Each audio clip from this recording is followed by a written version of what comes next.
Hey y'all, welcome back to the Hack Shack. Today we've got another box from the folks at Hackerboxes. This is Hackerbox 128 and the name is Meshtastic.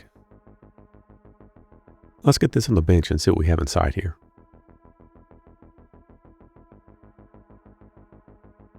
This looks like our CardKB mini keyboard. And this looks like a through-hole passive buzzer. This is our omnidirectional 915 megahertz SMA antenna. This is our RA-01SH LoRa module. This is our female SMA edge launch connector. This is our ATG-M336H GPS satellite receiver with antenna and header pins.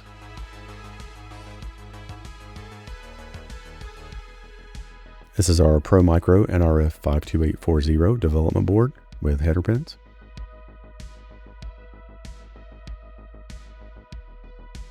Here we've got a 128x64 OLED display module. Here we've got a bag with various very tiny components I'm not going to take out at this point. We've got two micro SMD push button switches, two 10 microfarad SMD tantalum capacitors, two SMD 1 meg resistors, three SMD 10K resistors, three SI2312 N-channel SOT23 MOSFETs, and one through-hole 6-pin slide switch. And this is our exclusive Hackerbox Meshtastic mission patch. This is our exclusive Hackerbox Meshtastic circuit board. Pretty nice PCB there. Got the little Meshtastic logo there. And this is our electric head hacker sticker. Pretty neat. And last but certainly not least, we've got our Hackerbox 128 collectible reference card with our patch and keyboard on this side and some pinouts for our NRF 52840 on this side.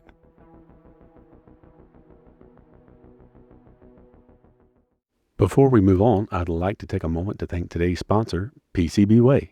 Got a design ready? PCBWay makes it easy to bring it to life. Upload your files, pick your options, place your order. Whether you're a seasoned pro or just tinkering for fun, PCBWay delivers quality boards fast. Just like they always do, the folks from Hackerboxes have included a great set of instructions here available on Instructables. I have a link to that in the description. Even if you don't have the Hackerbox, you might find it pretty handy. Okay, the first thing the Instructable tells us to do is plug in our ProMicro board. And it says the red LED will blink slowly and the blue LED will blink quickly. And it says, more importantly, a USB storage device named Nano will appear on the attached computer. And this will demonstrate the proper initialization of this board, so we know that's a good health check if all those things happen. And as you can see here, that was the case for me. The Instructable also does remind you that in a pinch, you can put it back into bootloader mode by basically shorting the reset and ground pins together twice within half a second. All right, the next thing the Instructable makes mention of is this jumper on the bottom of the NRF board to boost the battery charger. It'll change it from having a charge current of 100 milliamps to 300 milliamps. And it says this is necessary if you're going to connect a battery larger than 500 milliamps. And I was thinking that I would probably end up doing that, so I would need to short this little jumper. So I got all set up to do that, and I was not able to kind of bridge it across there easy. So then I ended up deciding to use a piece of a resistor leg and try to connect them up. And then I got a little rough with it, and I ended up ripping the freaking pads right off the thing. So be careful doing that. And if you're gonna bridge it with something, don't put any pressure on it because those pads will lift right off. Just be careful. So I'll spare you all the details here, but I tried a bunch of different things to try to rig up and work around that, but nothing was really making sense. But then I had a moment and realized that back in Hackerbox 121, we had one of those same boards. And when we used it in that box, we didn't really mess with it much. So it was a prime candidate to swap out because I could put this one that I goofed up the charging circuit on back in my little MCU lab. And it wouldn't really matter because I'd never be using it in that particular scenario to need to charge something. So I dug that out and compared them and made sure they looked okay. And then I did it again, being much more careful and just using a little piece here to bridge the gap. All right, so next the instructable walks us through putting all our surface mount components on here. And I'm not going to get into a bunch of detail as I'm doing them. I'll let the video do most of the talking, but I do want to give you a couple of points here. Number one being these things are very tiny, and on some of these packages, when you go to open them, if you're not super careful, they may pop out and they will just fly away and you'll never see them again. So make sure you've got your workspace situation, laid out to where you've got good visibility, and just be very careful, because if some of these little things fly away, you will never find them again and you'll be kicking yourself. Next is just a note about orientation. The orientation does not matter for those 2 push buttons and for the resistors. Now for those capacitors, it does matter. And for those transistors, of course, they can only really go one way. So for all the surface mount stuff, what you'll usually see me do is go around and solder one of the pads, and then I'll come back and use a pair of tweezers or something and hold the component in place while I let that first side fall into place with a little bit of heat. Then I'll come back around and get the other side with some solder, and sometimes I'll go back and revisit that first side.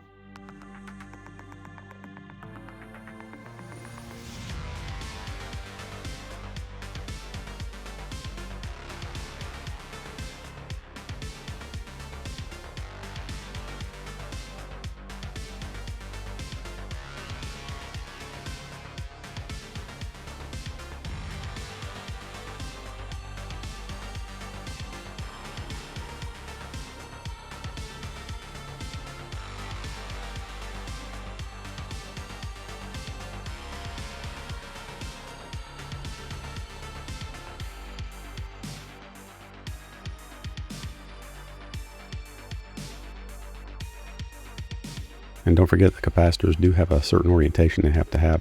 That little dark mark needs to go toward the letters or toward the closed end of the little box there in the capacitor symbol.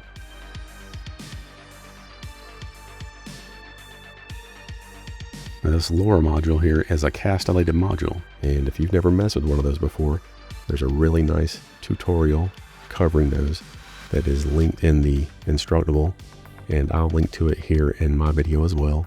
It's really nice. Check that out.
I'm going slightly off path here. I had picked up some of these yellow OLED displays of this same type on my own that I wanted to try out, so I'm going to put the one from the box in storage and use this yellow one I just bought and see how it does.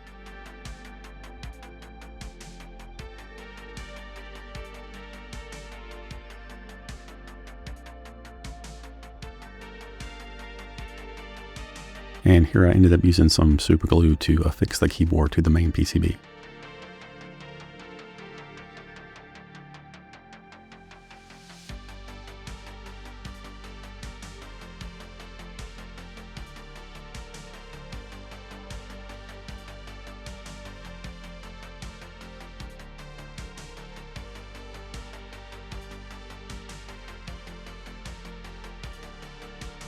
So after the main assembly was complete, I plugged it back in to get ready to follow the steps for getting the software on there.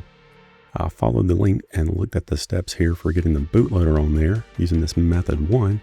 And it was saying, you could do the double tap to get it in that disk mode or UF2 mode. And then I could just download the file and drag it over to it. And you can see here when I downloaded it, I don't show it on here, but I have double tapped the NRF board But then I pop up and I kept getting these USB errors after I did that. No matter what I did on Windows, even after rebooting, it was acting weird. And remember now, this isn't the board that came in the Hackerbox. This is one that I'd already been messing around with back in the previous Hackerbox. So after giving up on Windows, I switched over to my Linux laptop. Now on the Linux laptop, the double reset tab did make the nice Nano drive appear. But when I tried to copy the file over to it, it would error out. Now sometimes that's expected because it's rebooting, but it would never really take this bootloader in this way, no matter what I tried. I saw where some folks on the Instructable comments were mentioning they had to use that method too, using that Adafruit NRF util to get that first bootloader on there. So I decided to give that a shot. And I don't have a video clip of it happening, but if you look at this screenshot from my Linux laptop, you can see that that was successful and I was able to do that. And after doing that, I was able to get the regular Meshtastic firmware on there.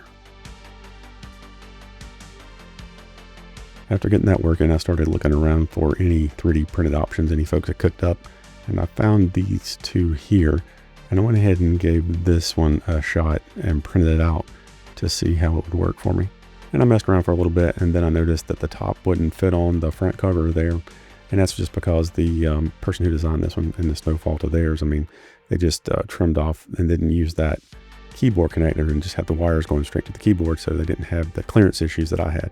So I may either take that off or tweak the print a little bit, possibly a little bit later, but for now I'm just going to kind of use the bottom shell to kind of keep the back protected. I also went ahead and got a battery from Amazon. I'll throw a link in the description here if you want to check it out. And I soldered the connector to the back of the board, then made it up with the battery connector. And just want to make sure, sometimes different vendors may flip the red and the black. Just make sure you've got red to red and black to black when your connector's mating up, just to be on the safe side. Now right here was where I was going to tell you, hey, you know I don't usually get a GPS signal here in my basement, so let me run upstairs outside and I'll show you some footage of the little display saying that we have a GPS lock. So I took myself upstairs, went outside, and I got no GPS lock. And I was scratching my head and wondering why. And I don't have a screenshot or anything or a photo of it, but when I was going through the Meshtastic menu over to like the GPS specific one, it was like no GPS present. It wasn't like can't get a lock. It was like it doesn't see the GPS. So I brought things back down here to the bench and started trying to troubleshoot a little bit. And based on what I see in the Instructable, I probably needed to look at Q1, that MOSFET on the back. And I didn't have a warm and fuzzy feeling when I was tacking those things down, and you will see how ugly they are right now. That's embarrassing. Look at that. Both of these that you see over here have one leg just floating in the air. So based on that, I thought that was probably going to be what the issue was. So I made sure to disconnect the battery and went ahead and tried to fix those up the best I could without making things worse. So now look what we've got here. Instead of saying no GPS, it says no SATs. And look what we have right here. There's like a status LED on the GPS module. Who would have thunk it? It's not like we've had tons of projects that use this. I should have noticed that way ahead, because if you go back in the video, that light has not been on the whole dang time. Jeez. So anyway, after this, I went back upstairs outside, and wouldn't you know it, surprise, surprise, got a GPS lock now.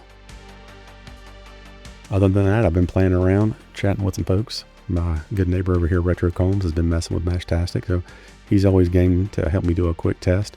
And don't forget, there's an app you can get, I know on Android, I assume also on Apple stuff, and it really lets you do a lot with these things. Now, it is handy to have the local keyboard, but you can play around with the app and see what you think. It's got some other features that you might find handy. Go back through and look through the Instructable. There's a lot of great resources, and there's a video that kind of gets into Meshtastic and some of the other options out there. You may like that if you're just starting out with this. It looks like we're going to have ourselves another giveaway. The nice folks at Hackerboxes have graciously offered to send a Hackerbox 128 to a randomly picked commenter. We'll be picking the comment on August 22nd, 2026. And remember, Hackerboxes only ships to US addresses for this giveaway. So if your comment's picked, but you don't have a US shipping address that we can use, we'll need to pick someone else. Good luck! At the time of this recording, there are still Hackerbox 128s in stock. If you don't win the giveaway and want to get one, check them out. Or go ahead and subscribe. Hey, if you made it this far, thanks for watching. Hope to see you again next time. Take care. Bye-bye.